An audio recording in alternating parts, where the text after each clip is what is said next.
Let's learn how to control the flow of data through our workflow using a calendar or time-based control.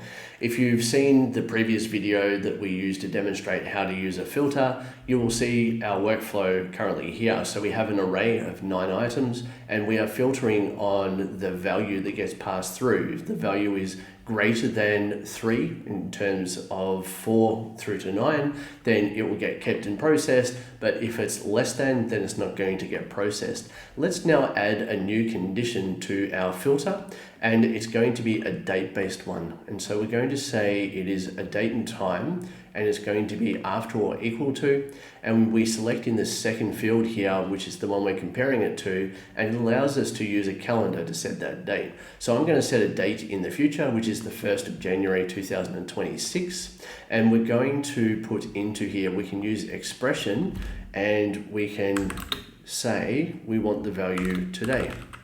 And what that's going to do is each time this workflow runs, it's going to check today's date and it's going to compare that to the date as to whether it should continue or not, the data should continue. And we now have a combined or dual criteria for processing data. The first one is that the number must be greater than 4. The second one must be that it is at least this date. So this is a good way of controlling data in terms of a time base so that you can set it up for whatever controls you want to have. It might be just a particular window that your data needs to be processed. This is a good way of putting that control in place. So now when we run this workflow, it's not going to proceed with any of the data because we've set a future date, and all of the data is going to get discarded, and it's going to process the is greater than, but this is going to take precedence and say, well, none of the dates is beyond this date, and so we're not going to keep any of the data. Let's run that and see what it does. Execute the workflow.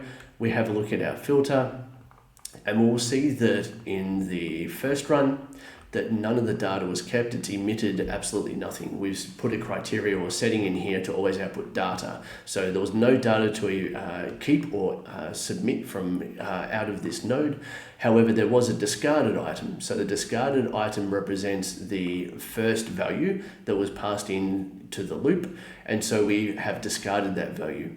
Now, all of these values are going to be discarded for the reason that today's date criteria has not been met. So this has worked correctly. Now, just to prove the case, what we're going to do is change today's date to be previous to today's date. And so we're going to put the 1st of December. And so now when we run this, some of the data will proceed because we've passed this criteria, and they now will check this criteria as well. So the number needs to be above 4, and it will get processed or kept, and then anything 3 or lower is going to be discarded. Let's now run this workflow, see what it does. It's passed through 9 times. We have a look at our first run through, and nothing is kept because the first number is the number 1, and 1 is not greater than 3, therefore it's not kept, it's been discarded. Now when we go to, say, number 4, which is higher than 3, and we go to the 4th run, nothing's been discarded and the number has been kept. So because we have passed both of these criteria now, the number is higher than 3 and the date is beyond the 1st of December, we now pass this data through.